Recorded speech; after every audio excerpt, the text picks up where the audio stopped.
Şimdi karşınızda biyolog, sinir bilim uzmanı, akademisyen, araştırmacı yazar, gezgin ve rockçı Profesör Doktor Sinan Canan.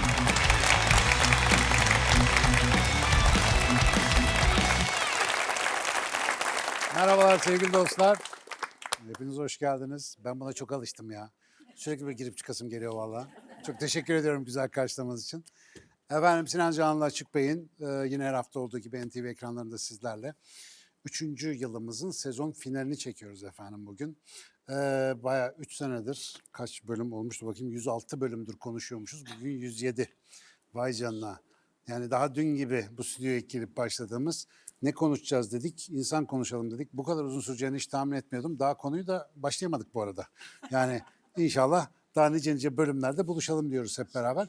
Ben bugün de hem sezon finalimiz olduğu için bizim özel bir formatımız var biliyorsunuz. Gündem yok, başlık yok. Bölümün adı Bir Derdim Var. Burada oturup beraber dertlerimizi mıncıklayacağız. Hepimizin bir derdi var illaki. Dertsiz insan olmaz zaten. Hani dertsiz insan dünyanın en dertli insanı demektir aslında. Yani bu durum çok kötü. Dolayısıyla inşallah üzerine konuşulabilir, halledilebilir problemlerimiz vardır. Onlar üzerine biraz fikir teadisi yapacağız. Yine tabii ki bir biyolog ve sinir bilimci olarak ortada. Hani kürsüyü tevdi ettiğiniz ben ama tabii ki sevgili konuklarımızla beraber konu nereye gidecek bilmiyorum. Tabii siz de önümüzdeki sezon bizimle birlikte burada programa katılmak istiyorsanız açıkbeyin.com böyle NTV adresine girip hemen katılım formunu şimdiden doldurun ki yeri kapalım. Çünkü yerimiz sınırlı. Sonra problem çıkmasın. Ama gelemiyorsanız da lütfen oradaki soruyorum linkine tıklayarak da bize sorularınızı ve yorumlarınızı göndermeyi unutmayınız efendim. Biz onları okurken gerçekten çok eğleniyoruz. Evet, bu bölüm içinde bir derdim var diyoruz. Bakalım sevgili konuklarımızın ne dertleri varmış. Hazırsanız başlıyoruz.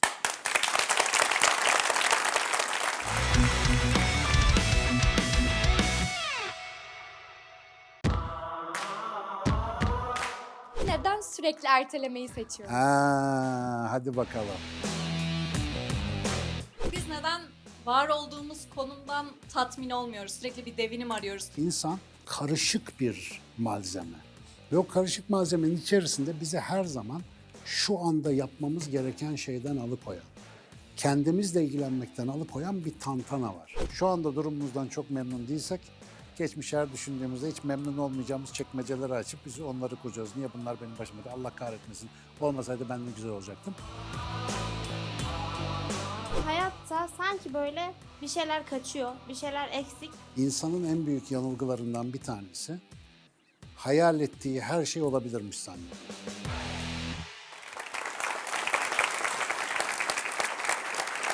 Efendim biliyorsunuz, bir derdim varın olayı koltuk. Ben devamlı gezen sunucu olarak, gezen tavuk makbul, gezen sunucu da makbul dediler ama bugün böyle biraz sabitleneceğiz. Şimdi eminim aklınızda çok sorun vardır ama biz genellikle bir sorusu olan var mı deyince çok fazla coşamayan bir topluluğuz. Dolayısıyla önce bir buz kırıcı, alıştırıcı olarak tabii ki ne yaptık? Her bir derdim vardı olduğu gibi. Sevgili arkadaşlarımız kumpas kurup özel yönergeler vererek yapay zekaya sordurtturmuşlar soruları. Sinan Canan'a sen olsan ne sorarsın diye ama bu sefer tabii geçtiğimiz 100 küsür bölümün içeriklerini de yükleyip demişler bak şimdiye kadar bunu konuştuk. Sen demişler Sinan Hoca'ya şöyle ağırlıklı sorular sor. Ve hakikaten bazı rock'n'roll sorular gelmiş. İsterseniz onlarla başlayalım. Hem de öyle cidar açıcı olur. Uygun mu? Evet efendim. Yapay Zeka Hazretleri demiş ki benim kararlarım algoritmalara dayanır. Ama siz insanlar bazen mantığınızı bilerek devre dışı bırakıp kalbinizi dinliyorsunuz. Bak bak bak. Sinan Hocam, insan beyninde mantık mı daha güçlüdür yoksa duygular mı? Açık Bey'in hızlı takipçileri var burada. Hemen bir yoklama yapalım. İnsan mantıklı bir canlıdır diyenlerin ellerini görebilir miyim? Güzel. İnsan duygusal bir canlıdır diyenlerin ellerini görebilir miyim? Grup ikiye bölünmüş vaziyette. Her ikisi de yerine göre güzeldir diyenler.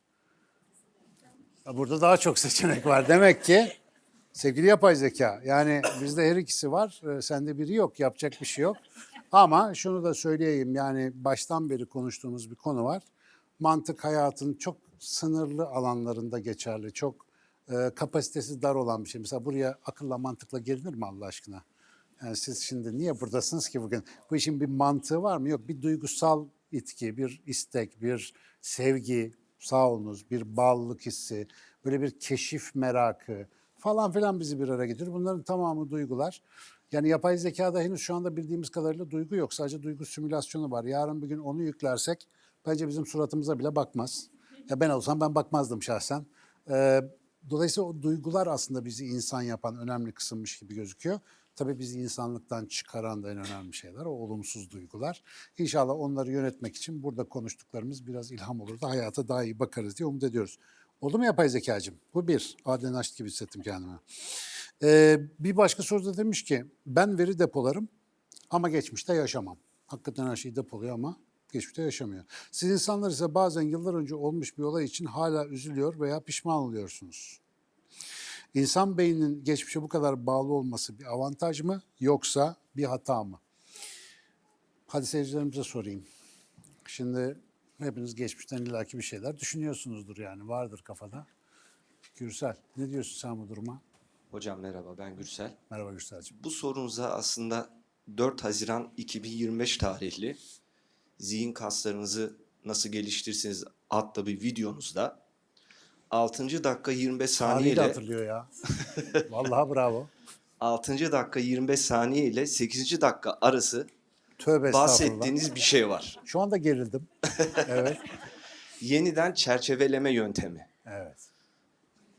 Keşkelerimiz veya sorunlarımız bir sıkıntı olduğunda tekrar önüne koy ama önce dur yaparak, dur felsefesini yaparak önüne koy ve tekrardan kendin değil de dışarıdan bir gözle tekrardan yorumla. Bence bu sorunuza bu videonuzda cevap veriyorsunuz hocam. Vay arkadaş demek ki öbür tarafta amel defterini de böyle açacaklar. Teyitleyebiliriz hocam. Şu dakika şu Teyitleyebiliriz. saatte bunu söyledim falan filan diye. Teyitleyebiliriz. Gürsel enteresansın. Aldın mı yapay zeka cevabı? Bak yapay zeka bu kadar net veremez vallahi. Tebrik ediyorum. Başka? Niye bu kadar geçmişte yaşıyoruz biz yani? Bir sporcumuza danışalım konuyla ilgili. Yiğit Metalci hocam sporcu. ismim. Yiğit'ciğim hoş geldin. Merhaba. Ya şöyle bence hocam insanın özellikle çocukluk döneminde ve ergenlik döneminde edindiği artık yeterlilik ya da yetersizlik duyguları gibi hani o içine işlenen o duygusal mekanizma ileride davranışlarımızı daha çok belirliyor gibi gözüküyor. Bu sadece oranda. bir iddialı olarak. Tabii. Bir olay yaşıyorum. O olayı olduğu gibi göremiyorum. O olayı kendi zihnimce, kendi travmalarımca, kendim ya da kırgınlıklarımca ya da kendi sevinçlerimce aslında onu elekten geçiriyorum. Daha Onu- önce konuştuk belki senin olduğun bir programdaydı. Biz mesela geçmişi hatırlarken hiçbir zaman bir video ya da ses kaydı gibi hatırlamayız. Şu anki ruh halimiz neyse ona göre yeniden üretiriz, yeniden yaratırız o anıyı. O anıyla ilgili birkaç bölük pörçük duygu kaydı vardır aslında. Ne görüntüleri hatırlarız tam olarak, ne tarihi, ne hava sıcaklığını. Mesela o yüzden mahkemelerde görgü tanıklığı ciddi problemlidir yani. 10 kişi tek bir olayı 10 farklı şekilde anlatır. Dolayısıyla hatırlama aslında çok taraflı bir şey. Şu anki durumumuza çok bağlı. Dolayısıyla biz aslında geçmişte yaşıyoruz derken geçmişi şu anki durumumuzla hatırlıyoruz. Ve sıklıkla, bunu hepimiz çok iyi biliyoruz, şu anda durumumuzdan çok memnun değilsek, geçmiş her düşündüğümüzde hiç memnun olmayacağımız çekmeceleri açıp biz onları kuracağız. Niye bunlar benim başıma geldi? Allah kahretmesin. Olmasaydı ben ne güzel olacaktım. Ama şu andaki halimizden memnunsak ki maalesef bu biraz nadiren oluyor.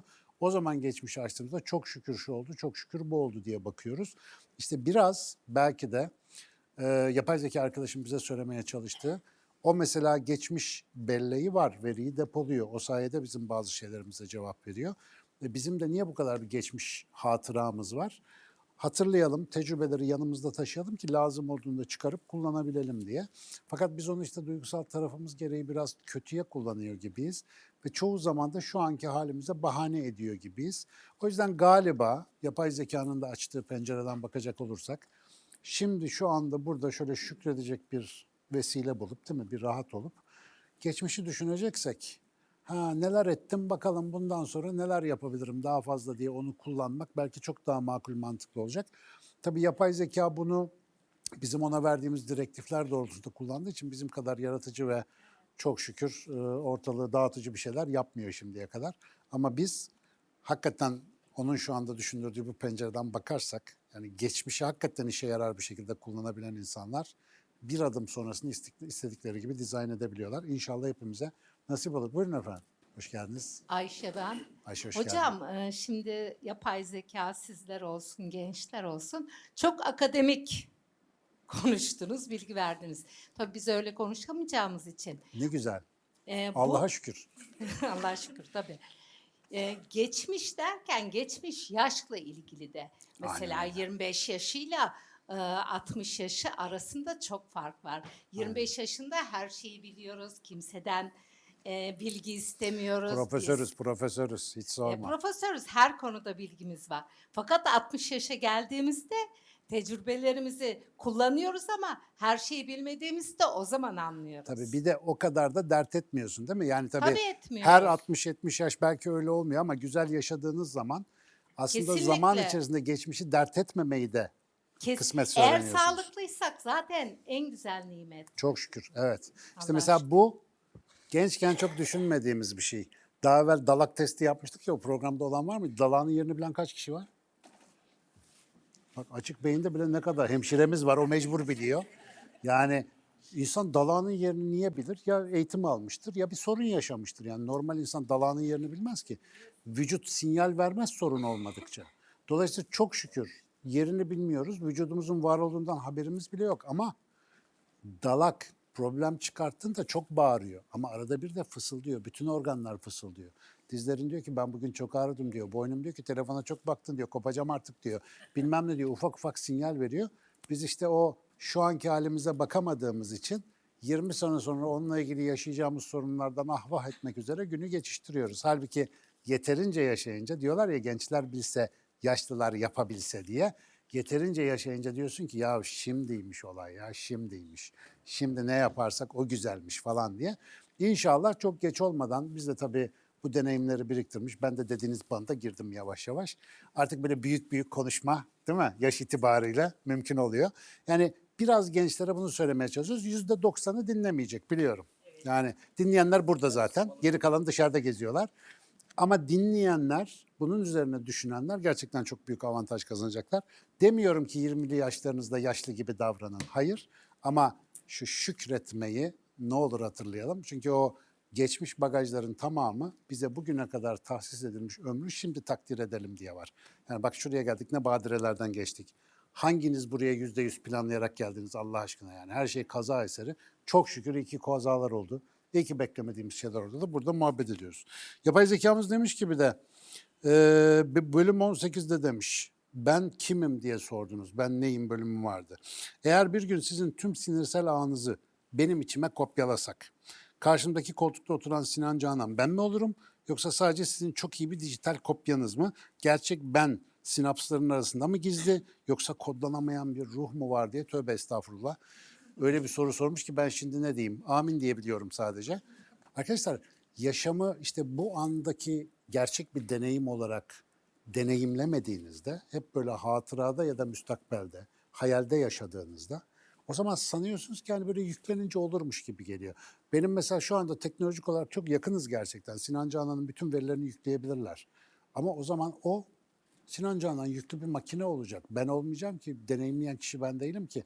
Hatta daha kötüsü ben yaşamaya devam ederken böyle bir şey yaparlarsa o başka bir şey olacak, ben başka bir şey olacağım. Çünkü benim burada bambaşka deneyimlerim olacak. Bu fantezi ve bilim kurgu işleri aslında bizi gerçek hayatı daha felsefi düzeyde düşünmek için zorladıkça faydalı. Yani ne olacak yani? Hani bunun için teknik bilginizin çok yüksek olmasına gerek yok.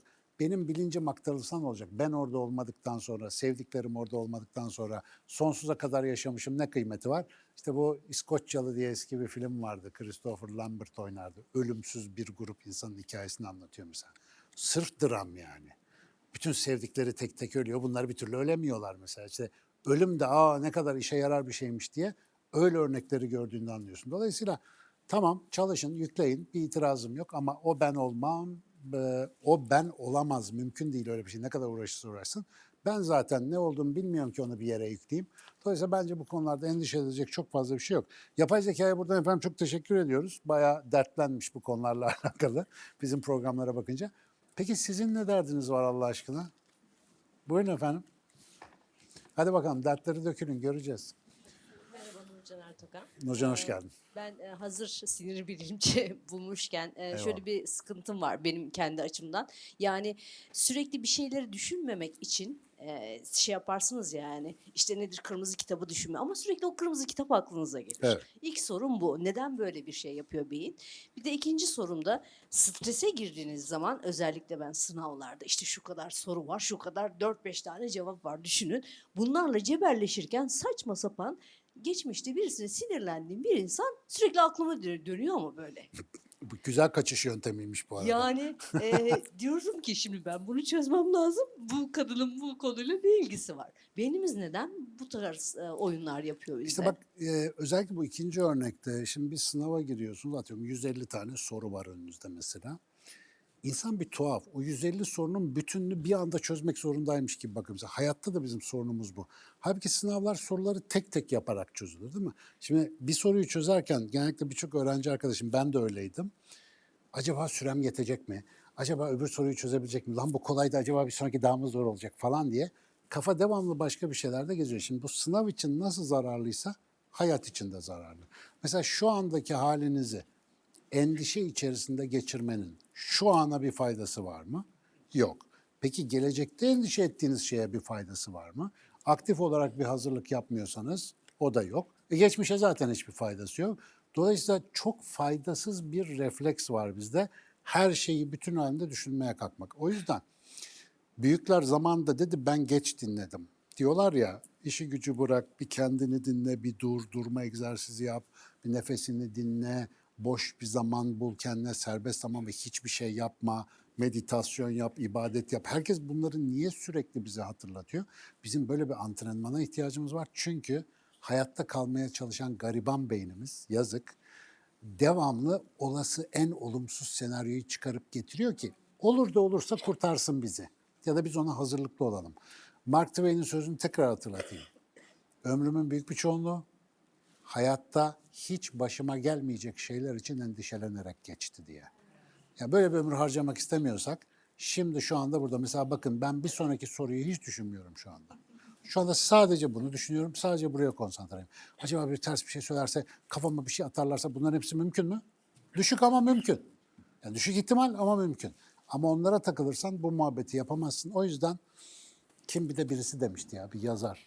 Başarısının sırrını sormuşlar. Adam demiş ki saçımı tararken saçımdan başka bir şey düşünmem. Süper değil mi ya? Benim saçım olsa çok başarılı olacaktım demek. Ondan yapamadık. Buyurunuz efendim. Merhaba hocam. Merhaba. Ben Elif Odabaş. Elif hoş geldin. Hocam insan neden sevdiklerine karşı sabırsızlık gösterir, sabırsız davranır? Vallahi bilmiyorum ama psikolojik araştırmaların gösterdiği bir şey var. Daha çok öyle göründüğünü söylerim. Dışarıdan öyle gözüküyor ama bunun şöyle bir sebebi olabilir. Biz yeni birisiyle tanıştığımız zaman, hiç tanımadığımız biriyle ilk muhabbet ettiğimizde onu çok dikkatli dinleriz, çözmeye çalışırız, tanıdık bir yerler bulmaya çalışırız ve hikayesini biraz can kulağıyla dinleriz. Yakınımızdaki insanlarla ilgili ise önceden öğrenilmiş kalıplarımız ve etiketlerimiz vardır. Benim oğlan şöyledir, benim kız böyledir, benim hanım böyledir, benim adam böyledir gibi otomatik etiketler vardır. Ve o kişiler hakkında bize özel, daha önce konuşmadığımız ve doğrudan bilgimiz olmadığı ama tahmin yapmamız gereken konularda sorular sorulduğunda en fazla yanıldığımız kişiler yakınımızdaki kişiler oluyor. Bize uzak olan insanlarda çok daha tahminlerimiz isabetli olurken yakındaki insanlarla ilgili çok yanılıyoruz. Buna yakınlık paradoksu deniyor. Neden? Bizim Anadolu'da bir tabir var ya bizim evin danası diye. Yani çocuk isterse nükleer fizikte alsın Nobel ödülünü. Önce bir çay koy, bu hep böyledir falan filan muamelesi yaparız ya. Onu belli bir etiket dışında düşünemeyiz. Ona kendi atfettiğimiz zihinsel kalıplarda davranışlara uygun görür. Gerisini pek konduramayız mesela. Bu da bizim yanılmamıza sebep oluyor. Peki bu mantıkla bu dünyada hakkında en fazla yanıldığımız kişi bize en yakın olan kişi olması lazım. Bize en yakın kişi kim? İnsan en fazla kendisi hakkında yanılıyor. Yani sadece yakınlarımıza değil, kendimize de yapıyoruz aynı şeyi. O devamlı kendini dövme halleri var ya, devamlı içinizden konuşan ebeveyn var ya, yaşınız kaç olursa olsun. Mesela bir şey yapıyorsun, Allah seni ben kahretmesin falan. Halbuki ne gerek var? Yani herkesin yapabileceği bir şeydi ya. Yaptık işte yani ne olacak yani? Ama o bizim kendimiz hakkında hiç gerçekçi olmayan etiketlerimize ya da kabullerimize çok açık bir işaret. Tabii yakınımızdaki insanlar da aynı şeyi çekiyorlar. Benim kızım bu konuda bana birkaç kere fırça attı. Aybike, sevgiler. Düzeltmeye çalışıyorum kendimi. İşte benim çocuğummuş gibi konuşuyorum onunla. Ya artık kocaman bir kadın o ya, benim çocuğum falan. Tamam, eyvallah, ama ya o başka bir birey, başka bir deneyim yaşıyor, bambaşka bir alemi var. Onu yabancı gibi bir merak edip dikkatini veremediğin sürece onun ne dediğini duyamıyorsun bile. Ve o yüzden de en fazla gadrimize onlar uğruyor biraz. Biraz daha yakınımıza ihtimam etmek. Bu bizim kültürde de çok görmediğimiz için deneyimini yaşamadığımız bir şey. O yüzden biraz daha dikkat edersek dediğiniz hastalığa düşmemiş oluruz inşallah.